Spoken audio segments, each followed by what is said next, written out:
You're listening to the Naked Bible Podcast. To support this podcast, go to nakedbiblepodcast.com and click on the support link in the upper right-hand corner. If you're new to the podcast and Dr. Heiser's approach to the Bible, click on New Start Here at nakedbiblepodcast.com.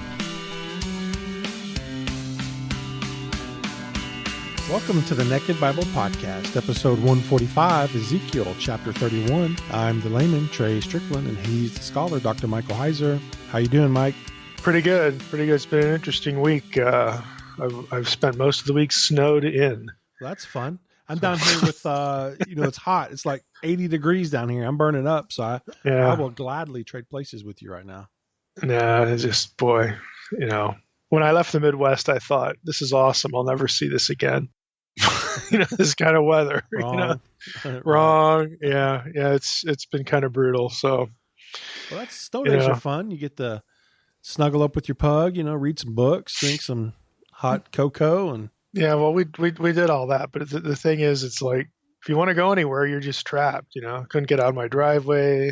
Our road doesn't get plowed. It's just no chains, nothing wintry to actually help us out. But You know what a perfect thing to do is on those days is to sit back and listen to the Naked Bible Podcast. There you go. Absolutely. Hopefully your fellow snowed in buddies are all listening to the Naked Bible Podcast. Yeah. So next time we get a little taste of the apocalypse here, There you go. Yeah, the Hoth system, I guess, and we'll know what to do. Favorite one right there. Favorite one. Now, number 8 is coming up in Christmas. Empire's your favorite?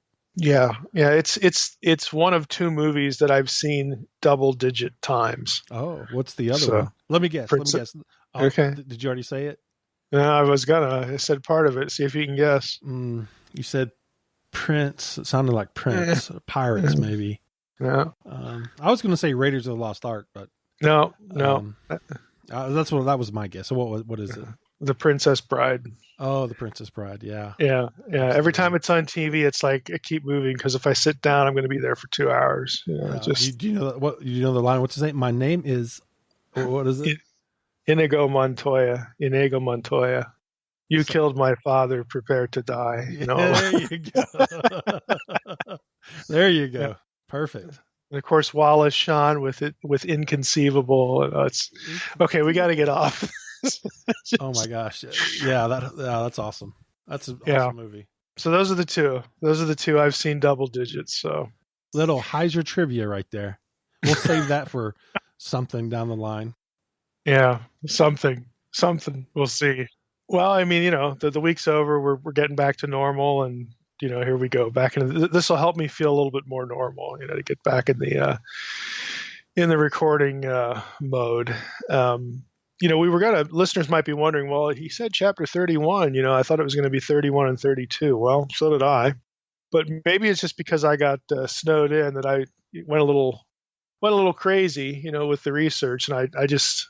I thought, well, there's just so much content here. We got to stick to 31. So we'll do chapter 31 in this episode. Then the next episode we'll hit 32. I don't want to really trim it down because you're just going to miss some good stuff. So we'll stick with chapter 31. Listeners may already know what the chapter is about as far as the theme. Scholars like to refer to this as the felling of the cosmic tree. So this is like tailor-made for the kind of stuff we do. There's a lot of divine counsel connection that we're going to be talking about with this chapter. But I should sort of issue a warning. This is really dense material. But I can say that on the one hand to kind of warn maybe people who haven't listened to too many episodes that we're going to be wading into some dense content here that parts of which might sound foreign or be hard to follow. It's okay. I'm going to give you the resources. That if you subscribe to the newsletter, you will actually get some really, really good stuff on the content of Ezekiel 31. And again, divine counsel stuff. We're going to get into Mount Hermon today. Again, that ties in, with my book that's due out imminently here. So there's a lot of stuff that you can get by listening, but you can get a lot more stuff if you subscribe to the email list. So to do that, you just go to drmsh.com. Right-hand side, sign up for the newsletter, the email list, and you're going to get articles that I'll reference here today. So On the one hand, it's going to be a little dense, but on the other hand, this is also a good illustration of how this podcast gives people, normal people, access to high scholarship. That really is part of our mission. My attitude is, even if people aren't trained in grad school programs in Hebrew Bible and the ancient Near East, even though you can't digest it all, you should still be exposed to it. And since a lot of it's not free online, again, you get it with the newsletter. That's the way I can deliver it to you. So please do that. We're going to be in for a good ride here with the cosmic tree.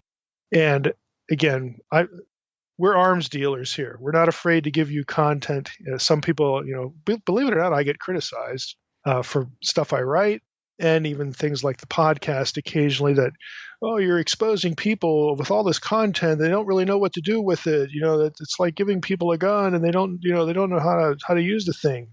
Well, okay, thanks for the analogy. I'm an arms dealer. I'm a content arms dealer. This is what we do here. So if you're new to the podcast, this is what you're going to get. This will be a good illustration. So let's jump in here to the chapter. I'm just going to read the chapter. It's not that long. And there are going to be some things that just pop out to you right away that you're going to say to yourself, if you are a frequent listener or if you have read The Unseen Realm, you're going to think, oh yeah, Mike's going to park on this. Okay, some of it's just that obvious. So first verse here, in the 11th year, in the 3rd month, on the 1st day of the month, the word of the Lord came to me. Son of man, say to Pharaoh, king of Egypt, and to his multitude. So let me just pause right here and say, this is not just for Pharaoh. We're going to come back to that point in a moment. But son of man, say to Pharaoh, king of Egypt, and to his multitude, the Egyptians, whom are you like in your greatness?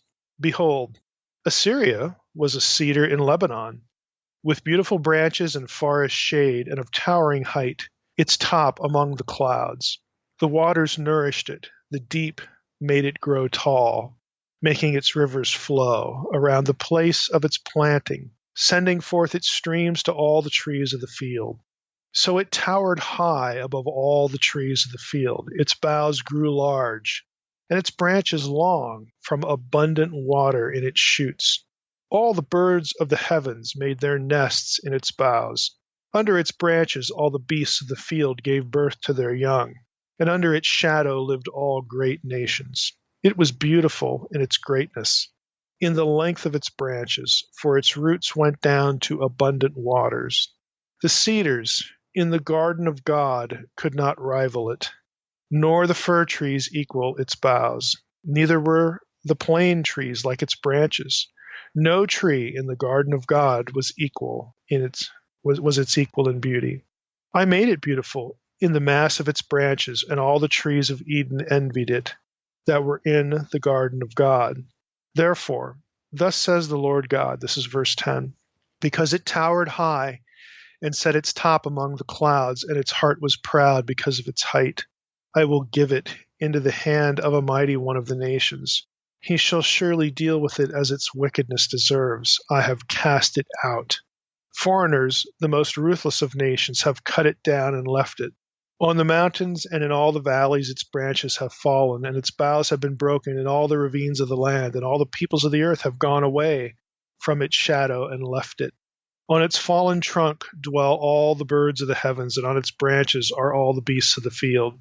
All this in order that no trees by the waters may grow to towering height or set their tops among the clouds, and that no trees that drink water may reach up to them in height, for they are all given over to death, to the world below, among the children of man, with those who go down to the pit.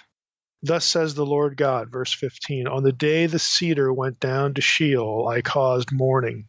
I closed the deep over it and restrained its rivers, and many waters were stopped. I clothed Lebanon in gloom for it, and all the trees of the field fainted because of it. I made the nations quake at the sound of its fall, when I cast it down to Sheol with those who go down to the pit, and all the trees of Eden, the choice and the best of Lebanon. All that drink water were comforted in the world below. They also went down to Sheol with it, to those who are slain by the sword. Yes, those who were its arm, who lived under its shadow among the nations.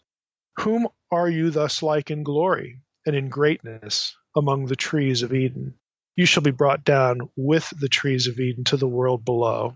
You shall lie among the uncircumcised with those who are slain by the sword. This is Pharaoh and all his multitude, declares the Lord God. That's the end of the chapter. That's Ezekiel 31. Now, there's just a lot of places that we could drill down here, but I just want to draw your attention to a few things, and then we're going to get into something that's a lot wider thematically. This is like other chapters in Ezekiel, like Ezekiel 28, okay? The writer is describing not just Pharaoh here, but the whole nation of Egypt, the Egyptian empire, the might of Egypt, casting them by analogy to something. And he actually, brings Assyria into it. So it's before the Egyptian empire, before they were a big deal. Again, try to think historically now to Ezekiel's time period. Before the Egyptians were a serious factor in this part of the world, again, in relation to the people of God. And this is really during the monarchy, we'll say. Who were the big enemies to the Israelite monarchy? Well, it was the Assyrians. Okay, we've talked about the Assyrians before in the podcast, in the book of Ezekiel. Again, the Klingons of the Old Testament. They were feared for lots of legitimate reasons, but historically, their power faded, and Egypt became the big stick on the block. But here we have in this chapter, and we've had other indications in the Oracles Against the Nations in the two earlier chapters, that Egypt's time is going to fade, and they're going to be dealt with by the new power in the area that God is going to use to judge his own people and Egypt, and that is Babylon. So, we have a reference here to the prophet addressing the Egyptians and saying, hey, you remember Assyria? Remember how awesome they were? Remember how powerful they were? He actually compares Assyria, again, to this tree. And again, using an analogy, and of course the point is, well, what precisely is the analogy? What is he comparing Assyria to that would make sense to the hearer? Again, to someone from ancient Israel who would read this later on. They're going to know what Assyria was about, but what's the other point of analogy? Now, clearly it has something to do with Eden, because Assyria is being compared to this magnificent tree, again, what scholars are going to call the cosmic tree, the world tree. We'll get into that concept in a moment. Assyria is being compared to it, and God's telling the Egyptians, look, hey, they were just great, but they fell. Assyria fell because of their hubris. I judged them, again, because of their arrogance. And I'm going to judge you for the same reason. So we're getting sort of a comparison with Assyria. That's the guts of the warning here. And the prophet is using, he's describing their downfall, the mighty Assyrians that everyone was afraid of. He describes their downfall in this cosmic tree thing going on, and he links it to Eden, this Edenic analogy, again, whatever it is. And he wants the Pharaoh and the Egyptians to listen to this, because their fate is going to be the same. If Assyria was judged, who do you think you guys are? Okay, I'm going to bring somebody along to judge you. And of course, we know from other parts, of the Old Testament, other parts of the prophets, that Babylon is going to get judged too. We don't get that in the book of Ezekiel, because in the book of Ezekiel, the Babylonians are God's instrument of justice against the nations and to judge his own people. But for instance, a book like Habakkuk, this is what the book of Habakkuk is about. Habakkuk says, hey, what about the Babylonians? They're worse than we are. I mean, they're just awful. Aren't you going to judge them too? And God says, yeah, I'll get to them. Okay. So we get that in the Old Testament, but here we are in Ezekiel 1. And so we need to start thinking about what the chapter actually says. Who are the points of analogy? It's not just one guy. It's not just Pharaoh. And I'm bringing that up because there are a lot of scholars, just like in Ezekiel 28, that will read Ezekiel 31 and say, oh, just like, Ezekiel compared, the king of Tyre, the prince of Tyre, the king of Tyre to Adam, and said, hey, Adam fell, and you're going to fall too. So now we get Ezekiel telling Pharaoh that you're going to fall just like, believe it or not, Adam. You say, well, we just read the whole chapter. Where's Adam in there? Yeah, he's not in here. But scholars put him there because of the reference to Eden, and they put him there because of what they do in Ezekiel 28 to get Adam into the text. Now, we talked about that in a previous episode. If you haven't listened to that episode yet, I recommend doing that. But they're going to treat Ezekiel 31 the same way. And from the get-go, the very beginning of the chapters just tells you that that's misguided, because he says, "Son of man, say to Pharaoh, king of Egypt, and to his multitude." This is not about Pharaoh. This is about the Egyptian empire. And that's why it's being compared to the Assyrian Empire. So right away, if you're looking at this passage thinking this is about Pharaoh, and the right analogy for Pharaoh would be a guy in Eden. Well, the only guy in Eden was Adam. You're already down the wrong path, just from the get-go. But that's where a lot of people are. Now, I want to go back and unpack a lot of this, and you're going to see how problematic this is. And I also hope you see how cool what actually is going on is, what the point of the analogy is, what's the other side of the analogy. Questions like, well, why even bring Eden into the discussion? And when you do, why are you associating Eden with Lebanon? Okay, Lebanon, again, if you're familiar with your biblical geography, Lebanon is going to be to the north. Again, here we go already with the cosmic north idea. If you've read Unseen Realm, this is going to be familiar territory. But we've got Lebanon in the north. This is, again, we know where Lebanon is in modern times in the Middle East. Well, it's the same place, same country, so to speak. But you have Lebanon to the north. There's going to be a mountain range there, actually a couple of them. Lebanon is going to be known for its cedar forests, and that's part of this chapter. But then it gets lumped in with Eden, and you think, what in the world is Ezekiel doing? Why is he comparing Eden, the garden of God, with Lebanon? Because if we go read Genesis and the four rivers there of Eden, that's just nowhere. That's Tigris and Euphrates. That is nowhere near Lebanon.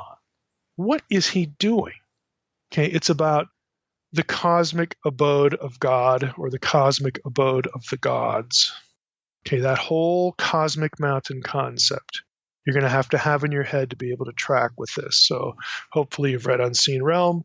Hopefully, again, you've listened to the previous episode in Ezekiel 28, because we're going to draw on things in both of those. But it's really, really cool. There's going to be sort of a content surprise or two that we're going to hit on today. So let's go back to the passage we have there. Son of man, say to Pharaoh, king of Egypt, to his multitude, who are you like in your greatness? Like, who do you think you are? Behold, Assyria was a cedar in Lebanon. Well, the Assyrian Empire wasn't in Lebanon. And why would you compare it to a cedar? If you're going to compare it to a tree, why a tree in this place called Lebanon? Again, right away, we're like, what in the world is going on? And then you get this whole description. Did you notice how frequently in the description of this Lebanon place, okay, we get references to forestry, and we get references to a well-watered place. Verse 3, forest, shade, beautiful branches. He's talking about this tree, the great cedar in Lebanon. Verse 4, the waters nourished it. The deep, and guess what the word is there? Tehom. Okay, again, the primeval deep that you get from Genesis 1. The deep made it grow tall. The deep is part of Israelite cosmology. Think of Israelite cosmology. You have a three-tiered universe. You have the earth, that's the middle tier. That's where people dwell. Above it, again, you've got this firmament dome, and God lives above it, and the waters above the firmament and all that stuff. And then below, you have the waters below. That's Sheol. Sheol, the underworld, is described as a watery abyss. Okay? This should be familiar. And if you're listening to this podcast or read Unseen Realm or a lot of other my stuff, you're going to know about Israelite cosmology.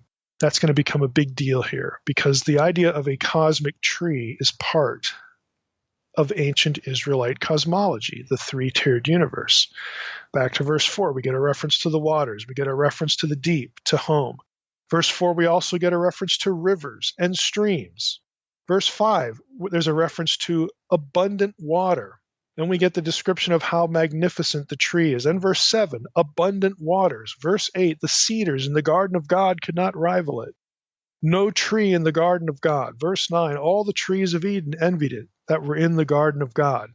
Again, you have abundant references to trees, forests, and a well-watered place. Just store that away for now. Again, the impression is this has something to do with Eden, but how is this possible? Well, let's start with how this language is usually interpreted by scholars.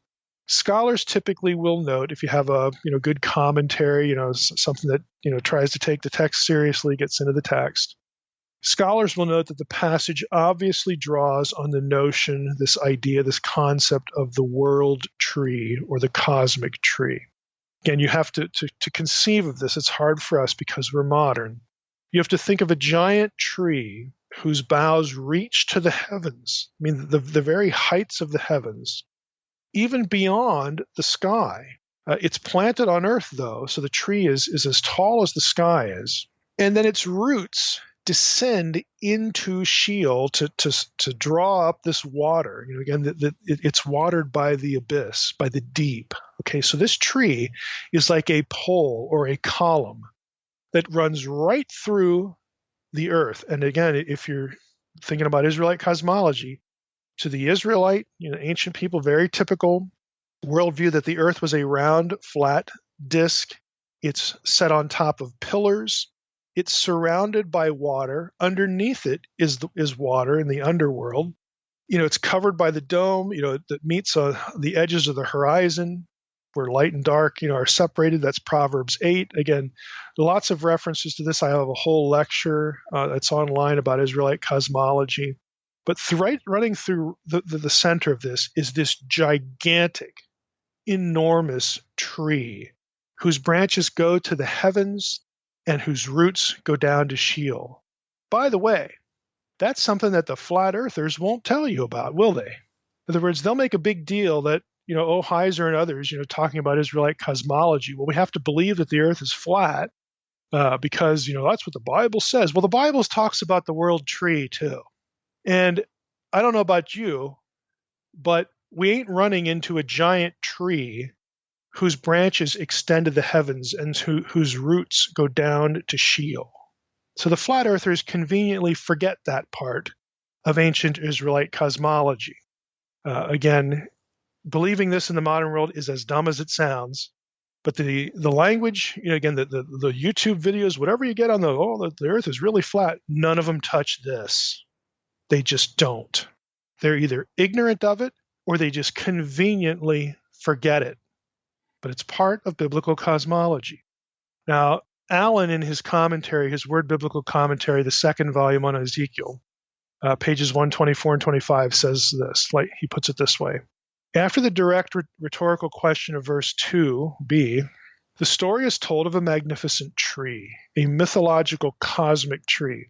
From verse 10, the story takes a sinister turn as the tree is accused of pride and wickedness, and Yahweh describes how he had it cut down and humiliated. In verses 15 through 17, the ritual mourning for the tree and its descent to Sheol are related, while verse 18 returns to the present and to direct address to a threat of future punishment that echoes the language of Sheol used earlier.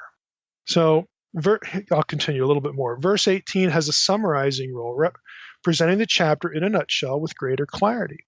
The motif of the cosmic tree is well attested in ancient mythology. It presents the living world as an enormous tree with its roots in the subterranean deep and its top in the clouds, a shelter for every living being. It is a separate motif from that of the tree of life. So we're not talking about the tree of life here. This is something different. Although the two were often linked, as later in this poem. They're both in Eden, so they both get talked about. The motif came to greatest prominence in Indian, that's ancient India, and Scandinavian mythology. There is some evidence of it in Sumerian and Mesopotamian literature. Now, there certainly is, and we're going to talk about that as well. And Allen theorizes it must have been from Mesopotamian culture that Ezekiel became aware of it and utilized it for the allegory. End of quote. Now, Bloch says this. Ezekiel's description of Assyria as a cedar in Lebanon is remarkable, especially since ancient reliefs since ancient reliefs usually associate Assyrian kings with the date palm. But the cedar was a well-known ancient Near Eastern symbol of majesty, referred to as the glory of Lebanon, Isaiah 35:2. From the second millennium, the cedar was especially valued for the construction of palaces and temples. The source of Ezekiel's dendritic imagery, again it's tree imagery, has evoked a great deal of discussion. The resemblance to the majestic Meshu tree described in the Babylonian era epic is striking. Now we're going to talk about, I'm going to stop there with Block, we're going to talk about the Meshu tree and go back to a little bit of what Block says about it. But I'm doing this for a reason. When I talk about Ezekiel 31 here, that it has something to do with the world, the cosmic tree, I'm not making something up. This is well known in ancient Near Eastern Hebrew Bible scholarship. Okay, again, it might not be known, you're not going to hear this in church. The flat earthers aren't going to tell you because they want the earth to be flat. They don't want a big tree running through the axis of the earth all the way up to the sky down to Sheol, because that kind of ruins their analogy, their view, because you'd see that if it was there. So you're not going to get it there, but this is well known. Again, this isn't idiosyncratic to Mike. It's very well known. Now back to Block. He says, Ezekiel's allegory, he says, is a political rather than mythological statement. Okay, well, we'll see. Those of you who have read Amar Anos's article on the origin of the Watchers and an Unseen Realm, you're going to detect pretty soon here that how old Block's commentary is. It's over 20 years old, and he's really missing a lot of information here. But I'm going to read what he says anyway. He says, allusions to the gods, are missing entirely. Well, they are, but of course the abode of the gods is there. The appeal to the garden of God, he says, carries little, if any, mythological baggage. We're going to find out in a moment how wrong that is. Because the tradition of Genesis 2 would have been familiar to Ezekiel's audience, it provides a useful standard by which the glory of Assyria and Egypt could be measured. For Ezekiel, the superlative cedar of Lebanon represents simply the foremost political force of the day. Again, Block wants to drift away, from seeing too much ancient Near Eastern mythology here. Why? Because he's with a lot of the other scholars that doesn't want this to be about the divine council and the abode of the divine council. He wants it to be about Adam. Okay? So again, both for that reason and also he's writing 20, 25 years before material like Anos, ferreted out for us that I was able to take advantage of an Unseen Realm. It's dated. It's dated material. He also says, quote, Ezekiel's allegory finds its closest analog in another biblical story, Daniel 4, verses 7 through 9. Remember the big tree there with Nebuchadnezzar and all that? But that's a problem too, because that is clearly mythological material. It's not just about Nebuchadnezzar, just like this isn't about Pharaoh.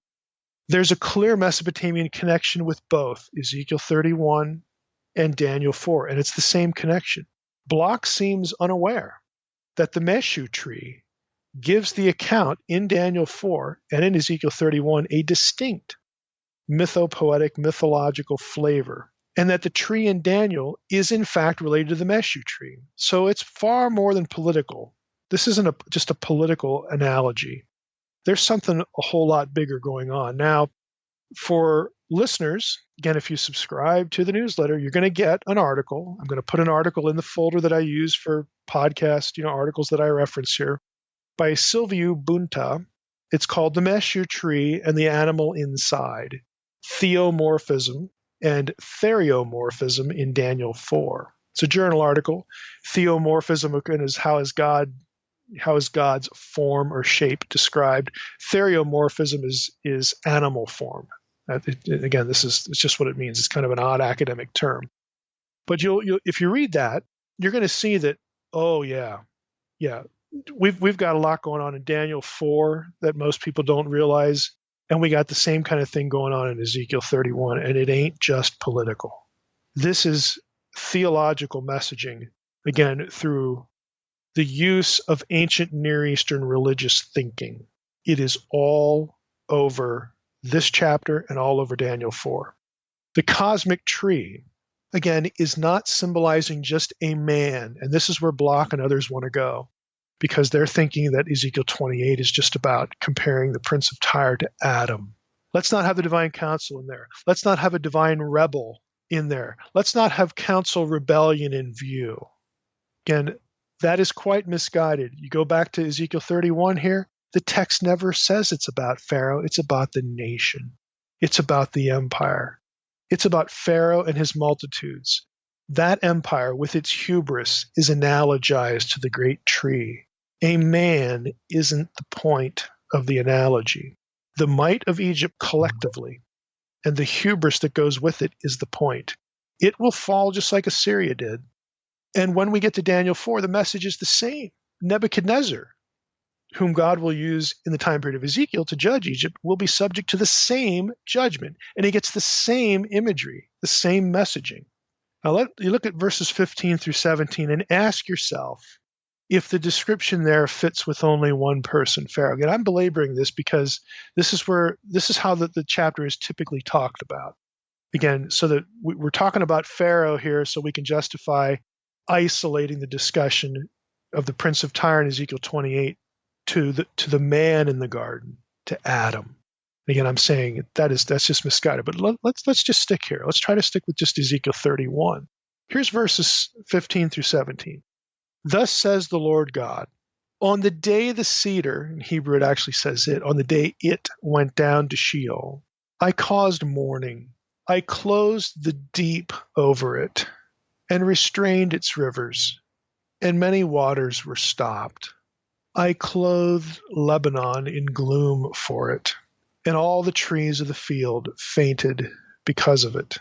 I made the nations quake at the sound of its fall, when I cast it down to Sheol with those who go down to the pit. And all the trees of Eden, the choice and best of Lebanon, all that drink water, were comforted in the world below.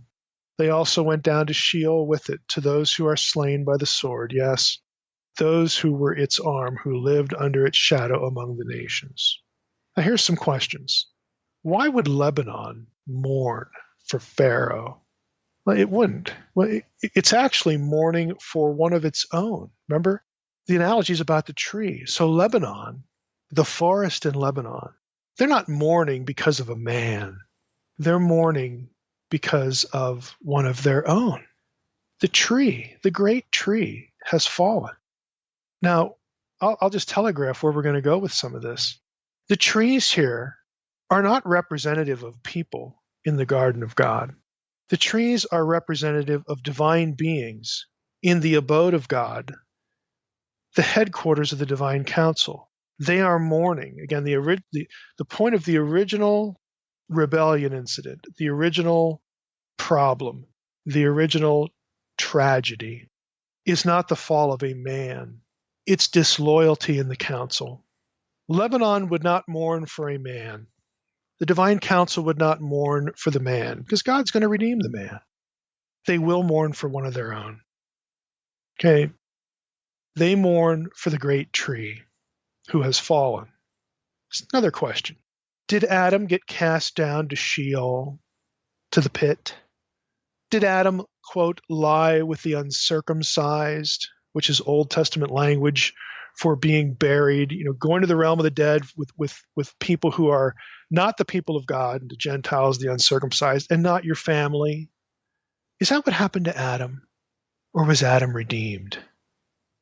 This does not fit Adam, is the point. It doesn't fit it in any way, shape, or form, but you will have scholars consistently try to make this about the man in the garden. It is not about the man. What about the line comforted? The other trees, comforted by the great tree's trip to Sheol. Well, the verb here in Hebrew is in the niphal stem, and it can also be translated, they were filled with regret. Very common translation for this lemma in the niphal. And I would suggest to you that makes a great deal of sense, and that the ESV has sort of missed an opportunity here to have the passage make sense. Again, every translation has its problems. It's not a crime, just an observation. But the other trees, they're mourning for one of their own, and they are filled with regret. The other trees of Eden joined in this lament. Maybe the point is that this great tree and others like it, okay? Maybe when we bring Assyria into the picture, maybe we have other divine rebels. Remember the gods over the nations, the gods assigned, allotted to the nations, Deuteronomy 32. Again, if you're new to the podcast, I can't go over all this information for you. You have to read Unseen Realm or watch the videos, on the podcast site. Start here. This is why they're there. Remember the gods who were allotted to the nations. They become corrupt. They fall. Maybe the point here, in an extended way, is that we've got lots of problems here with rebellion in the council. Others, like the original great tree, cast down to the pit. That's their destiny. And maybe that's the point. Some of these trees, again, were originally loyal. They were originally part of the forest in Lebanon. They were originally part of the council. And it's not just the great tree that ends up in Sheol, but there are others that end up in Sheol. Others that will go down to the pit. And there's regret. Now, again, just to belabor the point, it's just not about the man in the garden.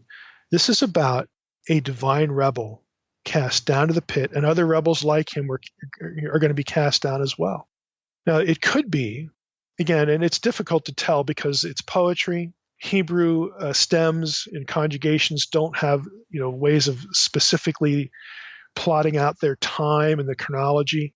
This might be the only place that I know of where you could suggest that when the great tree fell, the original divine rebel, Genesis 3, he's the Nakash, Isaiah 14, it's Hel ben Shakar, the shining one, the son of the dawn. When they go bad, others went bad with them.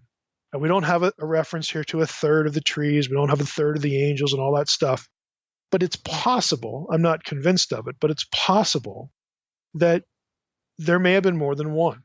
Again, if we press the analogy to that level, as opposed to others proleptically. Look at Ezekiel's writing in the 6th century BC. What happened at Babel is long history. Okay, the gods are a lot of the nations and they go bad. Okay, that could very easily, and I think it is, a reference to what's going on here. But you could press the analogy to make the other point. The point is that this is not about a man in Eden. This is about the forest itself, the members of the divine council. One of them falls and they mourn. Okay, so the original ancient point of the analogy is divine rebellion. Again, we saw this in Ezekiel 28. Now, that article I referenced, Bunta, about the meshu tree, he confuses this point as well. And I want to say something about him for those of you who will read that article. He wants the meshu tree material to be about Adam. And you say, well, how in the world does that work? Well, we're definitely dealing with a divine council in the context, just like Isaiah 14, Ezekiel 28, Genesis 3. There's a man in Eden. Okay, we obviously can't deny that. There's a man in Eden. But I am denying that this story is about his fall because he doesn't go to Sheol. He's not unredeemed. He doesn't, lie with the uncircumcised. None of this stuff fits. But nevertheless, Bunta and others, would say they still want to look at this as Adam.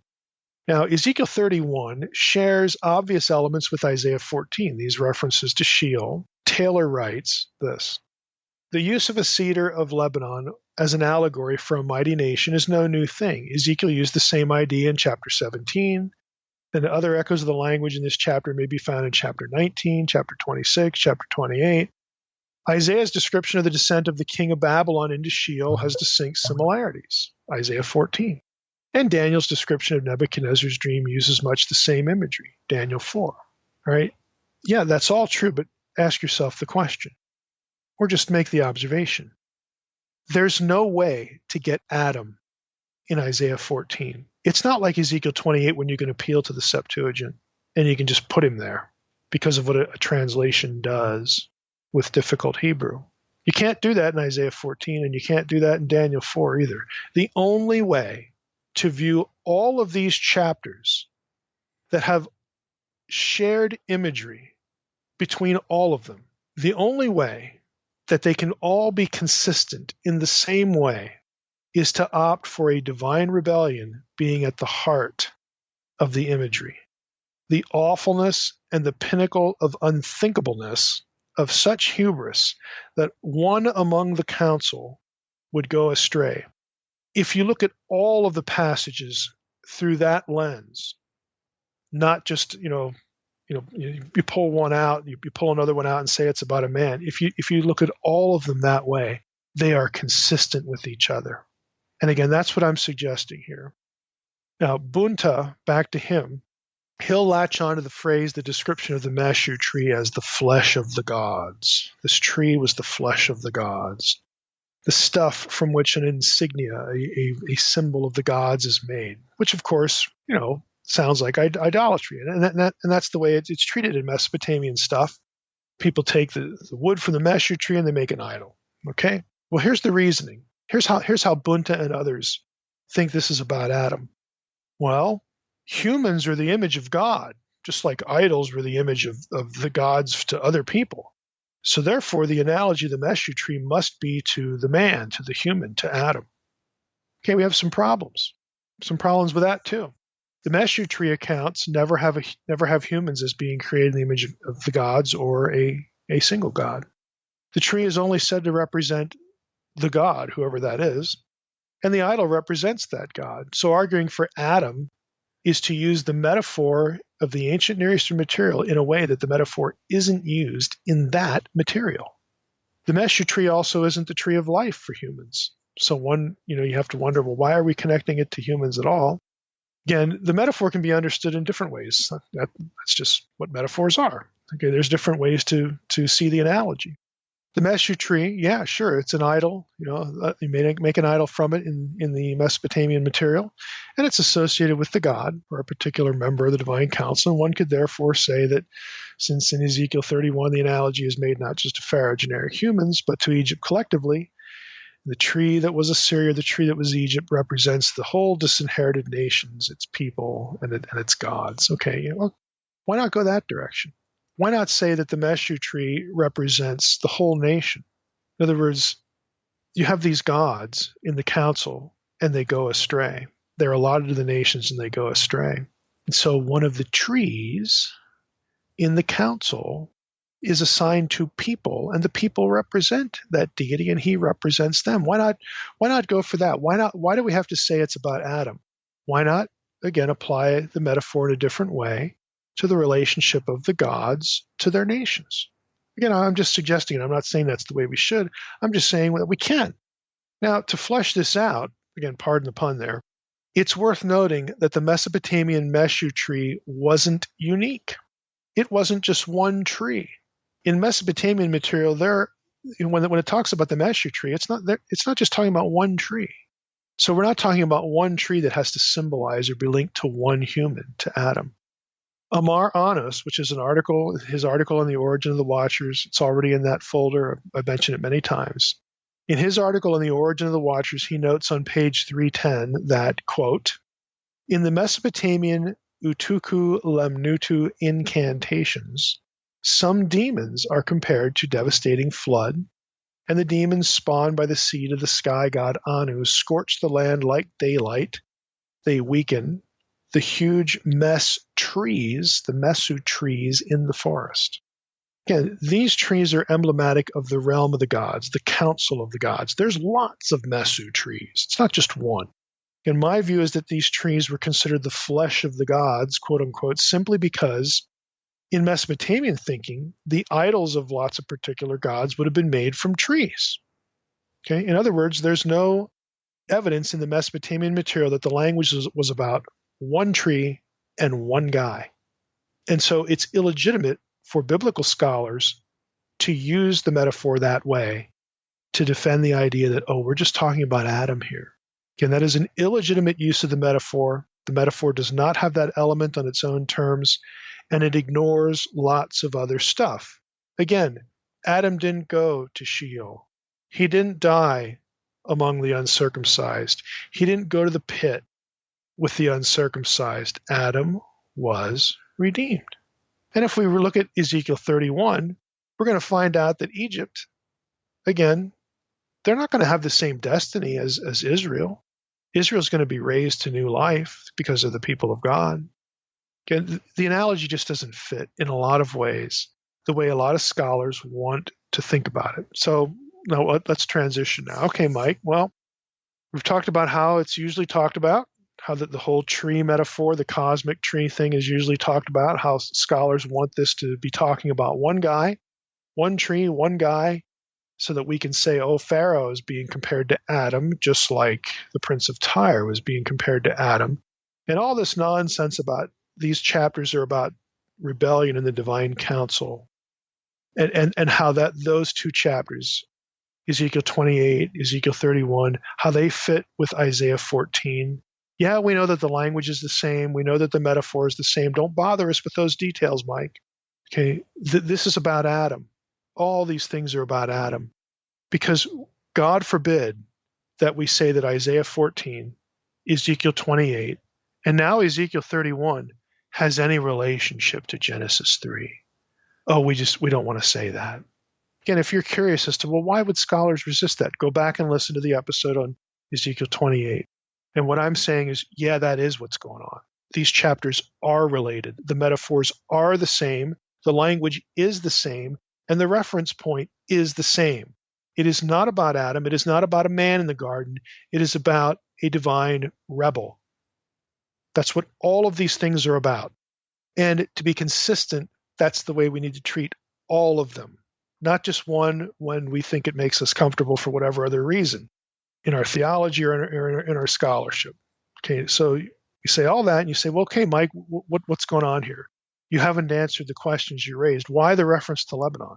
Why the reference to this cedar forest? We know if we read Genesis 2 that Eden has geography that puts it, the Tigris Euphrates down there by the Persian Gulf. It's hundreds and hundreds and hundreds of miles away from Lebanon. What is going on here? You got to answer that question. You're correct, I do.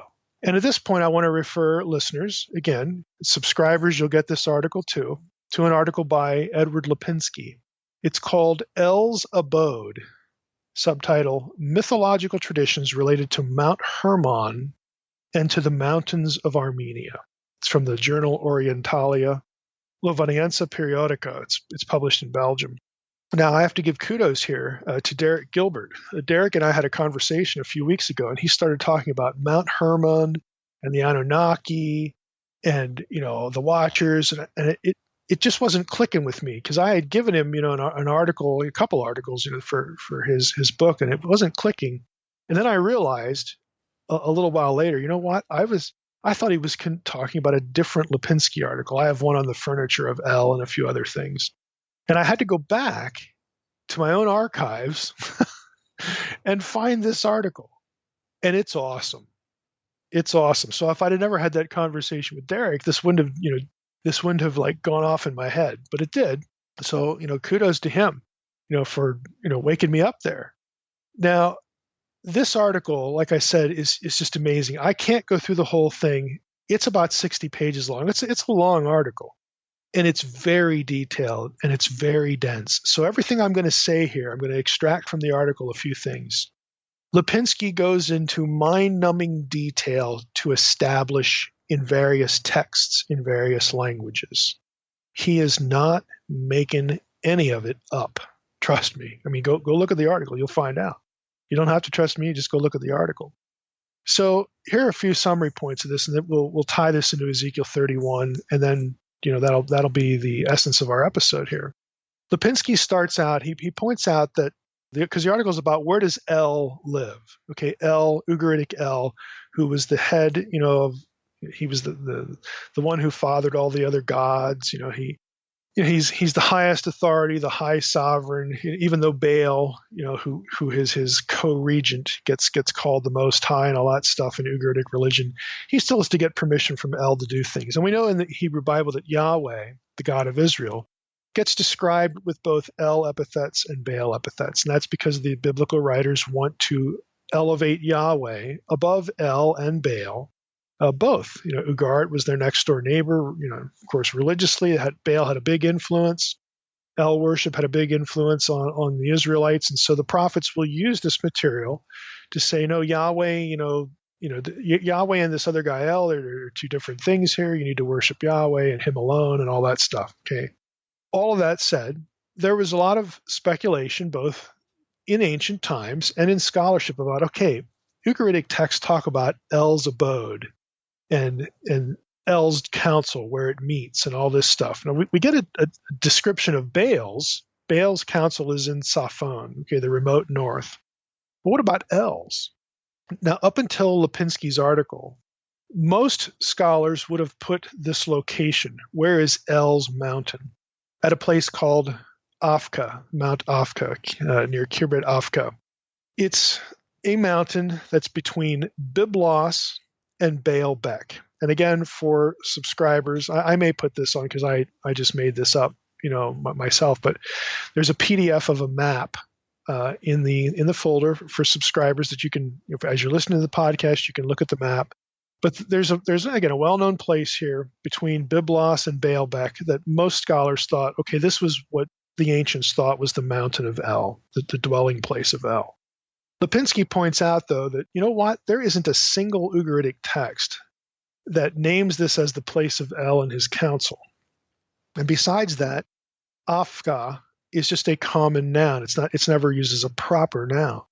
So he says, I'm not convinced. I think there's a better possibility. And that's what his article is about. He writes this: it is likely the Ugaridians located the abode of El somewhere in their own geographical horizon, but rather far from Ugarit, since one Ugaritic text says, and this is text 51 from Cyrus Gordon's Ugaritic textbook, if you want that. It's also KTU 1.4, column 5, 20 through 25. It says this: it locates this place 1,000 fields and 10,000 acres distant from Mount Safanu, which was Baal's mountain. So you get sort of a vague description. This is where El's house is. 1,000 fields, 10,000 acres distant from Mount Safanu. So Lipinski seizes on this and says, okay, let's try a few locations out, and let's look in the Ugaritic texts for maybe some vocabulary that we can figure out where this would have been. So the rest of his article, this is what he's doing. And again, catch your breath here. This is what he says. He is convinced, and his article, I believe, presents a compelling case, that the mountain of El for the Ugaritic people, again, would have been in ancient Armenia, but for the biblical people, for the Israelites, okay, what they associated the Ugaritic stuff, the Ugaritic verbiage here, and their own conception of where El lived, they believed it was Mount Hermon. Lipinski, for example, again, he goes through lots of stuff. He makes this comment. He says, there's an old Babylonian version of the Gilgamesh epic that identifies Hermon and Lebanon with the dwelling of the Anunnaki. Now, the Anunnaki, again, in early Mesopotamian religion, were gods. They were members of the divine council.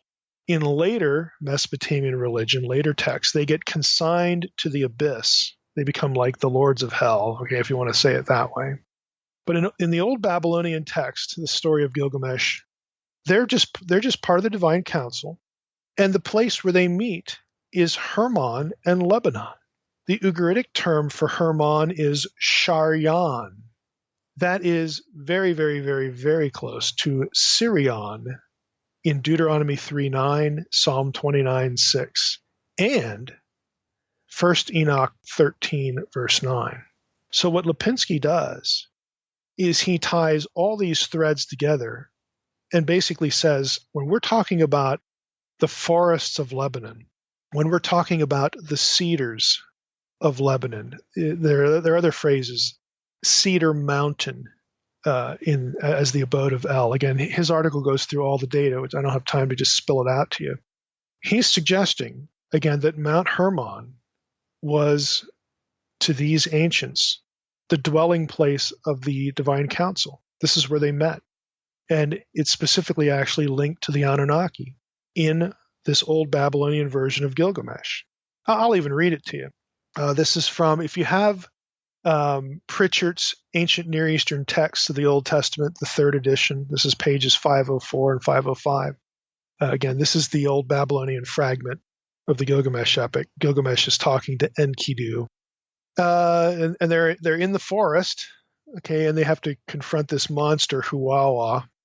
It says, Gilgamesh heeded what his friend said. He took the axe in his hand. He drew the sword from his belt, and Gilgamesh struck him, Huwawa, in the neck. This is the guardian monster of the forest.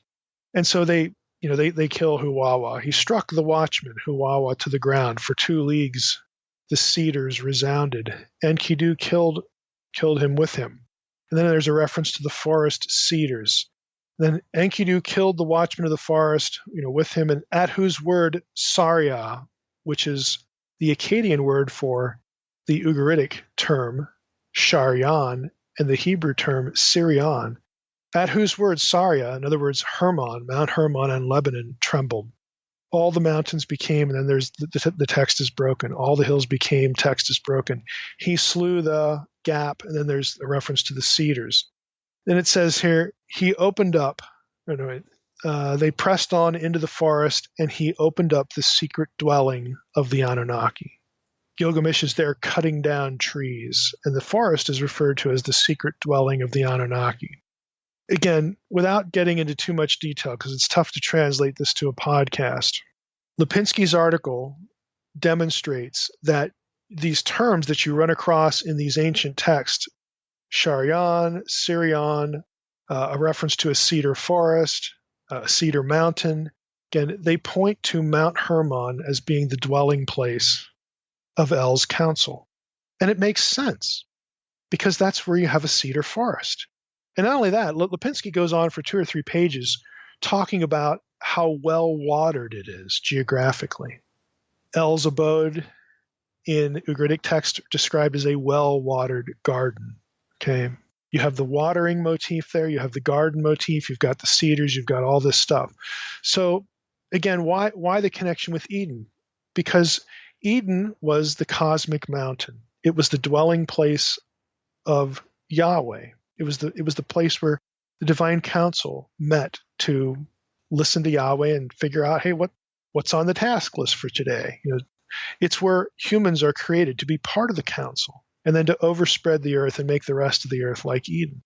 The cosmic mountain, the dwelling place of God. This is why Eden, we talked about it in Ezekiel 28. I've talked about an unseen realm. This is why Eden can be talked about as a garden and as a mountain in Ezekiel 28. Okay, it's just where God lives. That's all that the terminology means. It's where God lives, and where God lives, that's where he does business. And where he does business, the council is. Well, one of those biblical descriptions, we have Eden, we have Zion, we have Sinai, and we have Lebanon. Okay, there are references in the Psalms to this. Psalm 42, or we have Psalm 48 that, about the dwelling place of Yahweh, being the heights of the north, the Baal's mountain. But you also get it with references to Tabor and Hermon, again, being, associated with Yahweh. Psalm 42, 6 and 7. Catch the language here. The psalmist says, "My soul is cast down within me. Therefore I remember you from the land of Jordan and from Hermon, from Mount Mizar. Deep calls to deep. At the roar of your waterfalls, all your breakers and your waves have gone over me." Again, Hermon, well-watered. It's a forest. Again, there's another, they're just, again, I can't really, bring all the references together. And that's why I'm giving you the reading material. But these places are cosmic mountains. These are places associated with where God conducts business. Now, to wrap up here, because I know the episode's getting a little long, but to wrap up, I want to take you back to Amar Anas's article, because he actually discusses a number of these themes, and I'll read you a couple of things from Lipinski as well. And just listen to how this language about Hermon and Lebanon makes sense in the context of the divine council and the watchers, and the gods of the count. All these ideas again that to listeners of this podcast should be familiar. We'll start with Lipinski here on page 40. He says, according to the Midrash Rabbah on Genesis 33, the cavern of Pan, the cavern of Banyas, which of course is on Mount Hermon, was one of the outlets of the deep or the ocean from which came the waters of the flood. A rabbinical tradition identified this with the source of the Jordan, with one of the fountains of the great deep from Genesis 7:11 and 8:2. In accordance with ancient cosmographical ideas, the outburst of water from the cavern of Banyas, this is Mount Hermon, has thus been conceived as an eruption of the subterranean ocean on which the earth was believed to rest. On the other hand, the Testament of Levi 2, verse 7, that's a pseudepigraphical text, locates above Mount Hermon a great sea hanging there, which is a celestial ocean. Again, remember in the Hebrew Bible, God dwells above the firmament, above the waters above the firmament. Page 41.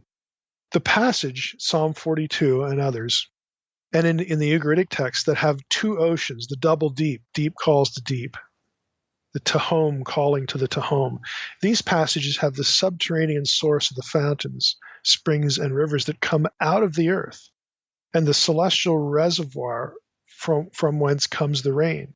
They join in the region of the upper Jordan and of the, quote, giant Mount Hermon, whose summit was supposed to reach up to the first heaven. The two oceans are personified and represented as calling aloud to one another through the Tsinorim, through the water tunnels in 2 Samuel 5:8. And they are connected, again, according to Jewish thinking, inside the mountain, and they burst out from the cave of Banyas. This could suggest to localize El's abode in the midst of Mount Hermon, since he was supposed to live at the sources of the rivers, the midst of the springs of the two deeps, the double deep. Anas says this: there are more reminiscences of the Mesopotamian origin of all this, the backdrop, in other versions of the angelic descent myth. Now we're talking about the Watchers. That the Watchers descended to earth with a good intent is in background also in the Aramaic fragment 4Q530, which belongs to the Book of the Giants. Again, some of the Dead Sea Scroll texts, some of the portions of Enoch disagree over whether their intent was good or not. But he says, in this text, in this Aramaic fragment, it contains in a broken context the reference to the Watchers as gardeners at work, nurturing and protecting the trees, which connects the Watchers prior to their apostasy. What they were doing. They were the gods. They were the sons of God. They were these divine beings there to help take care of Eden, take care of the divine abode. This reference to gardeners is to be compared to Jubilees 5:6, where God sent the angels to earth, and further specifies the reason, in order to instruct human beings and to act with justice and righteousness upon the earth. But of course they go corrupt. According to Jubilees, only after the Watchers' arrival and sojourn among human beings were they corrupted and led astray by the irresistible beauty of mortal women. The statement in the Qumran fragment that the gardeners were watering may be an allusion to the initial good work, the good mission of the Watchers. But then they go corrupt. On another page, 304 Anas, he says, in an old Babylonian fragment, so he's talking about the same one Lipinski is, an old Babylonian fragment of the Gilgamesh epic, the Cedar Mountain is identified as Hermon and Lebanon. An interesting coincidence of identity. The association of the Watchers' sons with a cedar forest in the Damascus document from Qumran says that they were tall as cedar trees, and they had bodies like mountains. And this is a Dead Sea Scroll. Another one. The account of the flood, this is Anas 309, 310. The account of the flood and its results in the Era epic again invites a comparison with Jewish lore about the Watchers and the giants. In the Qumran fragment 4Q530, which mentions the Watchers as gardeners, there's also a reference to destructive water and fire, abruptly doing away with all the flourishing vegetation in the garden under the Watchers' care. The gardeners in this symbolic dream refers to the Watchers, and the trees to the giants. Another Qumran fragment, which is probably a textual witness to the same dream, mentions a garden and a tree with 3 shoots, which apparently survives the flood. The image serves as a symbol for the preservation of Noah and his 3 sons. This narrative refers to the Watchers' original mission as culture bringers. Remember that phrase of the Apkalu? If you've read Unseen Realm, you know what we're talking about. When you read Reversing Hermon, you'll know it even more. The Watchers, who were the original culture bringers, had turned to evil, and the final result was their destruction by the flood. Again, all these ideas, here's the point. Ezekiel had access to all this stuff. Or scribes in Babylon who edited the book of Ezekiel into the form we have had access to all this stuff.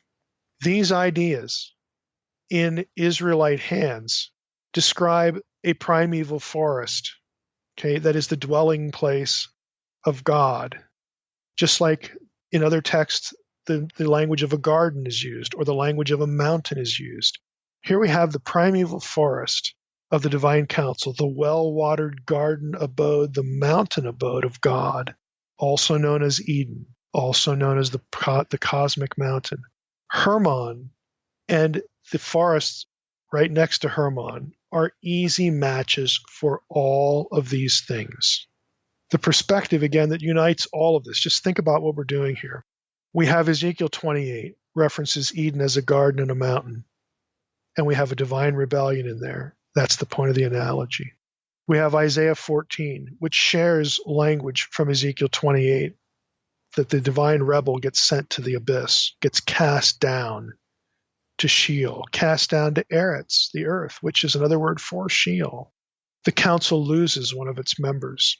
We have Ezekiel 31 that describes the same thing, but now we get the element of that the great tree has fallen and the other trees mourn. And frankly, it's not over, because there are going to be other trees, other members of this council, who are also going to be cast down and take up residence in Sheol, in the underworld. All of these things, Ezekiel 28, Ezekiel 31, Isaiah 14, and Genesis 3, utilize the same metaphors, the same point of analogy of a divine rebel, not the man, not Adam. Inserting Adam into all this actually messes up the coherence of all the data. Without him, the mosaic of ideas comes together really, really nicely. Now, that may irritate some who don't want their demonology moved beyond a snake in a garden, and they don't want to hear about a divine council, much less a rebellion in the divine council.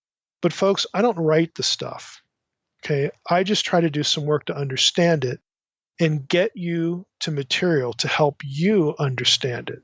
And so what we have in Ezekiel 31 is, yet again, another reference to a rebellion in the divine council that is used, in this case, to say, look, Egypt, you think you're great, but nations and their gods who are greater than you have fallen.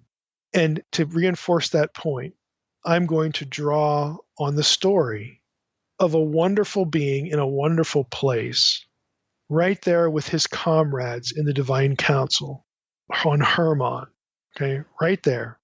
And they were judged.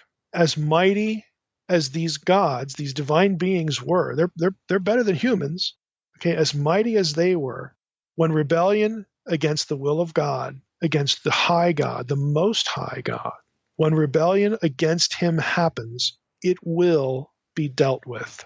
So take heed, because you're nothing special. You're not an exception. You will not be a footnote to this pattern. You're going to be judged, just like they were, and just like others like you, other nations, have tried to flaunt themselves against the will of Yahweh. It's going to be terminated. You're going to be history. Mike, you know what I think about the Watchers being gardeners? It's just hard to find good help, you know? It is hard to find good help. You know, eventually they'll turn on you. Right. They start out so well, and then what do you got? Exactly. There's always a bad apple in the bunch. Exactly. No, I like it when you get snowed in. I mean, you go overboard on research. I like this. Yeah. Went a little haywire. Now, do you touch on Onas's and Lipinski's article in your upcoming book, Reverse and Harmon? Onas's, yeah. I mean, Lipinski's is a little peripheral, because there's no direct point of reversal for the Lebanon language. I mean, Hermon is the major point of reversal, but I basically try to strike points with other texts, and a lot of it's Dead Sea Scroll stuff, that you're going to pick up, you're going to see threads of it in the New Testament. So, it's just one of those, you can't throw everything into the book. But that's what the podcast is for. The podcast doesn't have a word count, although probably some people wish it would, but it doesn't have a word count. So well, there you go. I love it. Awesome. All right. Well, next week, chapter 32, correct? Yep. Chapter 32, we're going to get more about Egypt and more about Sheol. Okay. Well, good deal, Mike. All right. Well, with that, I just want to thank everybody for listening to the Naked Bible Podcast. God bless.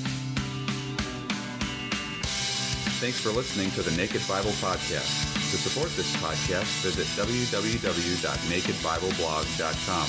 To learn more about Dr. Heiser's other websites and blogs, go to www.drmsh.com.